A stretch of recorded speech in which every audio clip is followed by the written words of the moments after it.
Now at 10, under investigation and without a leadership team. The firings of 4 top executives at Starkey hearing sends shockwaves through the company. Plus, if it happened in Minneapolis, it's possible, and I would argue probable, it happened elsewhere.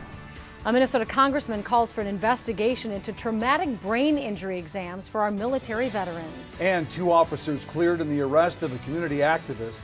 Tonight, why that Minneapolis man still plans to sue the department. Good evening. We start tonight with an investigation at Starkey Hearing Technologies in Eden Prairie. The president and his 3 top officers are all out of a job tonight, and the hearing aid maker is not saying why. Lindsay Sievert joins us with the story. Lindsay? Julie and Randy, I reached Starkey's president on the phone tonight, and he couldn't comment but referred me to his attorney. And again, what we do know is very little, that 4 of the company's top execs are out of a job because of some sort of investigation. Starkey Hearing Technologies, the largest manufacturer of hearing aids in the United States, is releasing few details about an executive shakeup that ousted 4 of the company's top leaders, including the president. An internal email obtained by Minnesota Public Radio News said Starkey President Jerry Ruzicka, Chief Financial Officer Scott Nelson, Senior Vice President of Operations Keith Guggenberger, and Senior Vice President of Human Resources Larry Miller were all terminated, effective immediately. Bill Austin, owner and CEO, sent that email. He's widely known for creating the Starkey Foundation, providing 175,000 hearing aids in 40 different countries every year. If you discover what's right and pursue it relentlessly, you find success and hope for the future. And in a short statement today, Austin remained adamant about the future of his company, saying, quote, "We can't comment due to an ongoing investigation. There are no issues that affect our company, and it's business as usual." KARE 11 reached now former President Jerry Ruzicka by phone today, and he referred us to his attorney, who said, quote, "We are looking into the matter and hoping issues can be resolved fairly and amicably." Now, again, we do not know the nature of this investigation, whether it's within the company or external. The FBI and Hennepin County Sheriff's Office say they are not part of this investigation. And tonight, the former president's attorney, Marshall Tannick, told me, Randy and Julie, he expects we will learn more in the coming weeks. But right now, a real mystery. Yeah, it seems as if it's a mystery to the employees as well. Did you get that impression, Lindsay? Yeah, we tried on many paths tonight and really couldn't get anyone to comment. So, yeah, as far as we know, that is the case. All right. Thank you, Lindsay.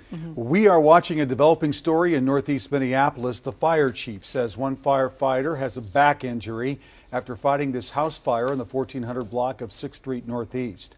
5 adults, 2 kids, and some pets are all out of the home. Minneapolis Fire says they had to evacuate nearby homes. There's no word on a cause. 2 Minneapolis officers have been cleared of any wrongdoing in last summer's arrest of a community activist. Al Flowers claims he was beaten before his arrest, but a review found that use of force justified. Jay Olstead is here with the newly released independent investigation. Jay?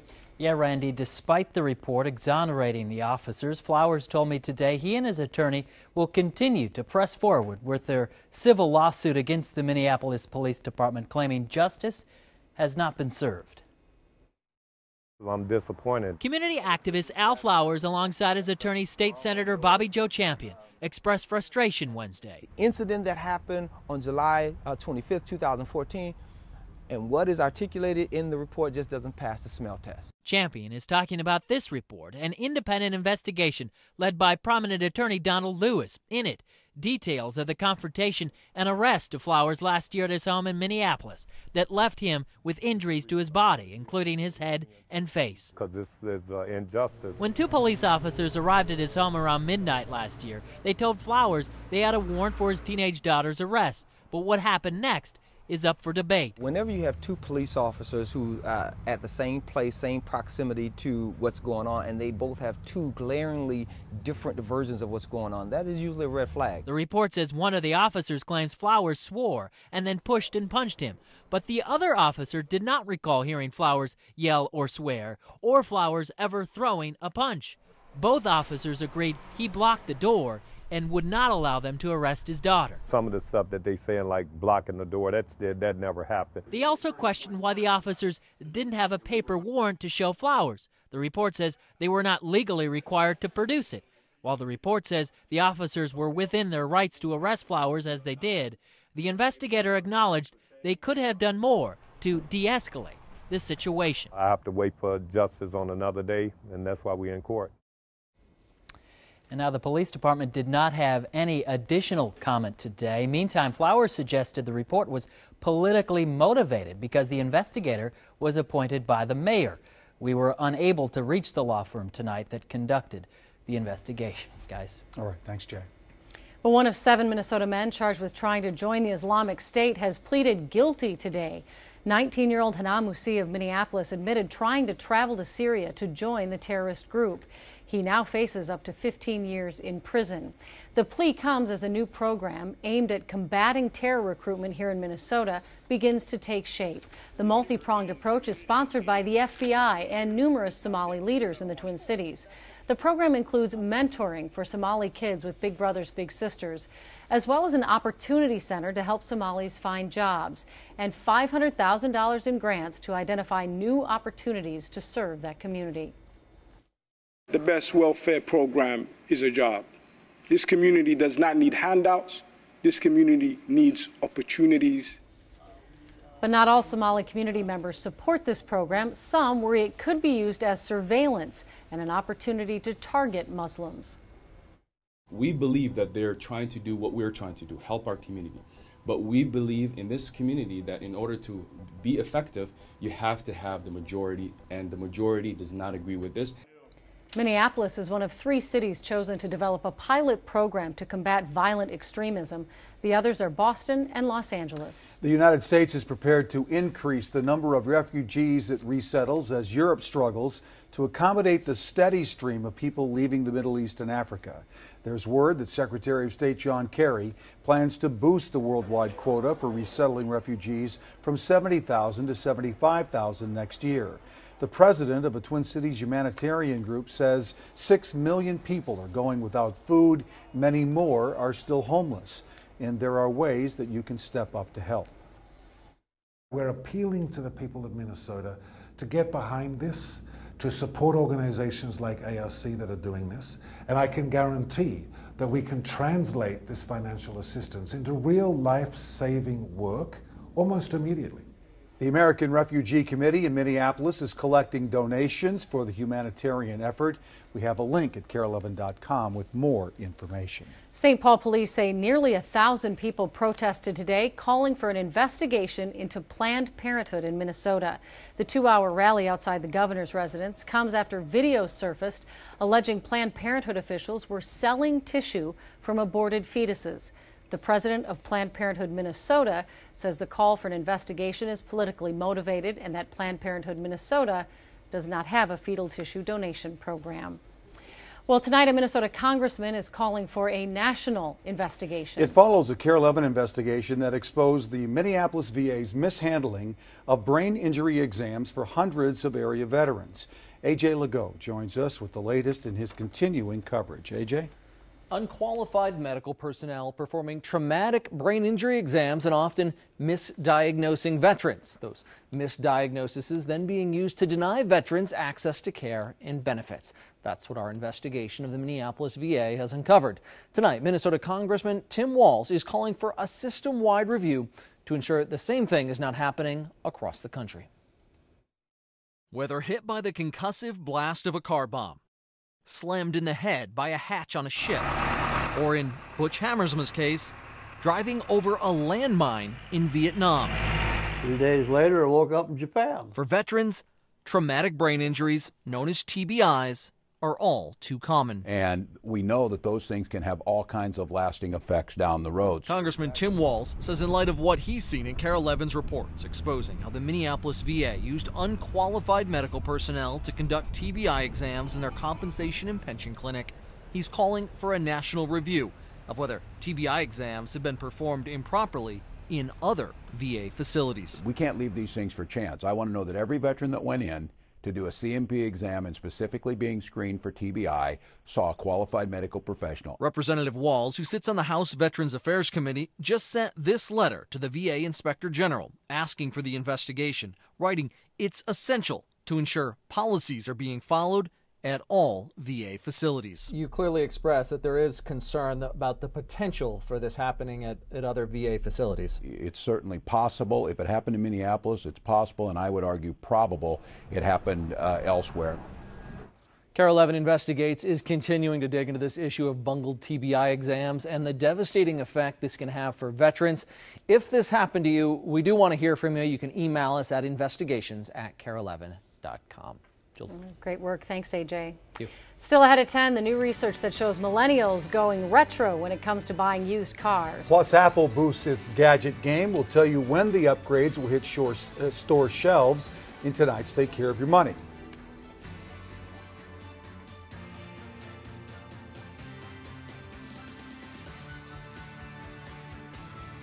A lot of things for your town to be known for, but this? Come for bologna? We're full of it. Bunkers for bologna. Next, in the land of 10,000 stories.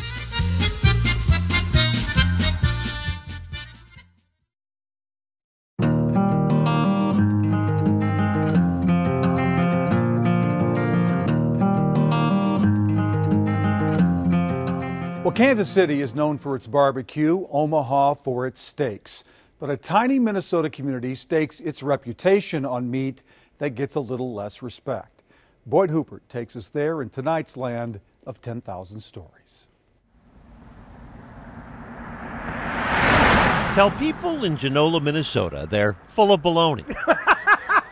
And they'll tell you. It must be Wednesday. Yeah, we're full of it. Wednesdays at the Red Rooster Bar. You come for bologna? $6 gets you a bottomless bowl of baked beans and bread. There you go. And a heap Bologna and of alliteration. beer. Yeah. Well, definitely. A bologna ring that's been packing the house for more than 3 decades. I remember coming with my parents. Mary Jansen owns the Red Rooster with her husband, The more the better, usually. Kelly. There's nothing better than the smell of fresh bologna. So fresh, 40 minutes before this bologna was served. It was coming out of the smoker at Thielen Meats, 2 miles up the road in Pierce. It's been smoking since 6:30. Now I'm putting it in the cooker. April breezes across daisy fields aren't this fresh. You got to get the horseradish in with the ketchup. You need the bite. Eat it with both hands fresh. They come from everywhere. But not, it turns out, unique. I borrowed your idea, yeah, and it worked. Dennis Hoheisel is the former Red Rooster owner. Gets the people out. Who plucked Bologna Day. All the bread and bologna you could eat. From Patrick's Bar, a mile away. Tomorrow we have probably 40 people already made reservations. Yep, Wednesday and Thursday bologna. They're both good. I go there, they come here. We're all fine. There's enough bologna to go around. Take your bologna. I'm going to take another piece off there before it goes down the other way. It's possible there's a place that exceeds Genola's per capita bologna consumption. There's no better place to go than Genola. But hard to fathom. There we go. A town more adept at dishing it out. The gospel truth. Boyd Hooper, KARE 11 News. Genola. See you next time. Yep. Thank you. Bologna Day is held every Wednesday at the Red Rooster and Thursdays at Patrick's Bar. Serving starts at 11 and lasts until the bologna is gone. My favorite one. I'm going to take another one of those before it goes on down there. Get another one of those. Belinda's in the backyard. We had some lightning pop up tonight, it sounds like. Hey, Belle. We did, Julie. We had lightning and thunder, and now we just have rain, and my microphone works. Everything is going much better. Let's take a look at that radar, show you what's happening across the region. What you're going to notice tomorrow is that after a little bit of morning rain for the commute, that we are going to actually cool off a bit. So this is the leading edge of another surge of cooler air. So of course we cooled down a couple of times already from the heat of Labor Day weekend. And this is just another little surge of cooler air. And we do anticipate that once it moves on by, we'll have a chilly morning on Friday, but then the temperatures will start to rise over the weekend. So we do have a little bit of lightning and thunder that is coming through the metro. Nothing severe, but some garden variety thunderstorms. There's the lightning, and it is moving on by, moving into St. Paul now and moving south of the metro. Everything clearing out. If you do have a shot of some clear skies where you live in the next 5 hours or so. The northern lights are supposed to be as good as they were last night, and a lot of folks captured them last night in the Twin Cities. So here we are at 10 o'clock with the showers and thunderstorms in 64. And as we move through the overnight hours into the morning hours, it'll stay pretty mild with the cloud cover sticking around in most locations. And we'll have a little bit of morning shower and thunderstorm activity. And then by 8 o'clock, it starts clearing out and that temperature will start rising, but only to about 70. We'll have a northwest breeze that will be obviously pretty evident tomorrow as well. Look at this gorgeous shot on Facebook tonight, on my Facebook page. Just a beautiful picture. These are as the storms were moving in tonight at 8 o'clock, moving toward the metro right at sunset. Just a gorgeous shot. 71 today in the Twin Cities, 75 the average, and the rain will not tallied just yet from the evening rain. Current temperatures, we have 63 here, 59 Duluth, 63 in Mankato. And we watch the next 12 hours or 24 hours, and you can see that by morning, we'll have a little bit of morning thunder and morning showers for the early commute. And then it moves on by, and we do expect that northwest breeze to kick in. The skies will become partly cloudy, and we will top out at 70 tomorrow. So 70 here, 63 in Brainerd, only 59 in Bemidji tomorrow on your Thursday, 67 degrees in Marshall. And then as we move through the next 7 days, you can see 70 tomorrow with morning sprinkles and maybe even a clap of thunder. And then sunshine in the afternoon and a breeze that'll make it feel cooler. Then we get to Friday morning, it's only 49, it's 67 in the afternoon. We get to Saturday and we start at 47. We expect a lot of sunshine and 70 degrees. High pressure moves in for the entire weekend. Great timing. And lots of light, or I should say low dew points, clear skies, gorgeous weather, 75. Now we get to next week and things kind of change up a bit. We have a little bit more humidity in the forecast, and with that, we have temperatures nearly hitting 80 degrees. And along with that, we have a few thunderstorms on Tuesday afternoon and then lingering into Wednesday. So there is a forecast that finally it is all lining up for Friday, Saturday, and Sunday to be the nicest days, which we haven't had a lot of that, so that is good news. Just as summer was in. I know. Thank you, Val.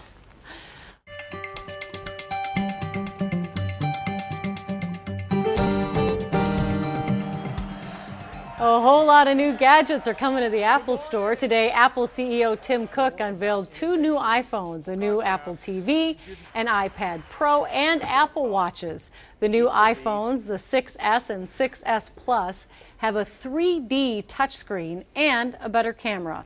They'll start at $650 and $750 and will go on pre-sale September 12th. The new iPad, by the way, is bigger and faster. It will cost you $800. Well, millennials are kicking it old school when it comes to buying used cars. A study by Edmunds.com shows 6 of 10 vehicle models with the highest proportion of millennial buyers are no longer even made. The Dodge Magnum tops the list, followed by the Chrysler Pacifica. The Chevy Trailblazer and Pontiac Aztek also made the list. Turns out millennials like the cheap price tag and the uniqueness of some of those vehicles.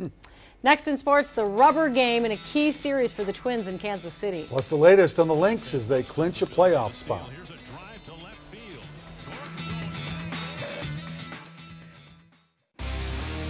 KARE 11 Sports from the Mayo Clinic Sports Medicine Sports Desk. Oh, that fall crisp in our air, that means apples. But it also means the race is on to get to the playoffs, and the Twins closing out a series in Kansas City tonight, 2.5 games back in the wild card hunt. This one scoreless until the 6th inning. Kurt Suzuki changes all that. Even though the guy's stats aren't great, he has a knack for stepping it up in the big moments. His solo shot makes it 1-0 Twins, and they weren't done. Same inning, vintage Joe Mauer. Hard hit single brings Aaron Hicks home. Brian Dozier gets gunned down at third. Shoulda, coulda. Bottom half of the inning, Royals' Ben Zobrist connects it a big way. The solo shot, Royals tie it up. Poor Mike Pelfrey really pitched well. 8th inning, more KC. Lorenzo Cain lines it to Hicks, but Hicks' throw home isn't on the mark. The game ends up going into extra innings where they are right now. You know, sure, the St. Paul Saints put on a good show, but this year, great baseball, too. The team ended the regular schedule with 74 wins and 26 losses. And tonight, for the first time in 4 years, they began playoff play. This one started almost an hour late because of rain. The Saints, though, ready to go. They loaded the bases in the first. Angelo Sonko grounds to Ryan Court, who tries for the double play. but a run scores on the fielder's choice. 1-0 Saints. Second inning now. Explorers answer. Tommy Mendonca with a drive to left corner field. It falls in for a double. Noah Perio scores first, and we're tied at 1-1. Saints, though, playing seesaw. Third inning. Sonko with a long bomb to right field. That's no doubt. The solo homer makes it 2-1 Saints, but at the moment they trail 3-2 in the bottom of the seventh. For the Minnesota Lynx, it's a good thing when history repeats itself, because history for the Lynx means winning. The team won the Western Conference crown last night for the fourth time in 5 years. And the Lynx are without the veteran leader, Lindsay Whalen, filling her huge shoes, 28-year-old Anna Cruz. Cruz has played up to the leadership level Coach Reeve always knew she could do. The team needed her to handle to this role. She's handling it, so move over, Ricky Rubio. There's a new Spaniard taking the shots and dishing the rock at target center. She's worked really, really hard on her shot. Those of you that have been around at practice, you know she's spending a lot of time on it. And I said it's one of the most fulfilling things as a coach is to see her player work so hard and then get in the game and enjoy success. And not only enjoy success, but really excited about it. If you saw Cruz when she hit her three, how excited she was. She's been so consistent for us just as far as energy and just working so hard to run the team. But her role has had to expand since we're down 2 guards. That we're excited to get back, but she's just gained so much experience. Lead story at the U.S. Open. Federer is still kicking, but game, set, match 2 on this one. JT, a.k.a. Mr. Jessica Biel. Justin Timberlake getting his Yonsei on with Jimmy Fallon.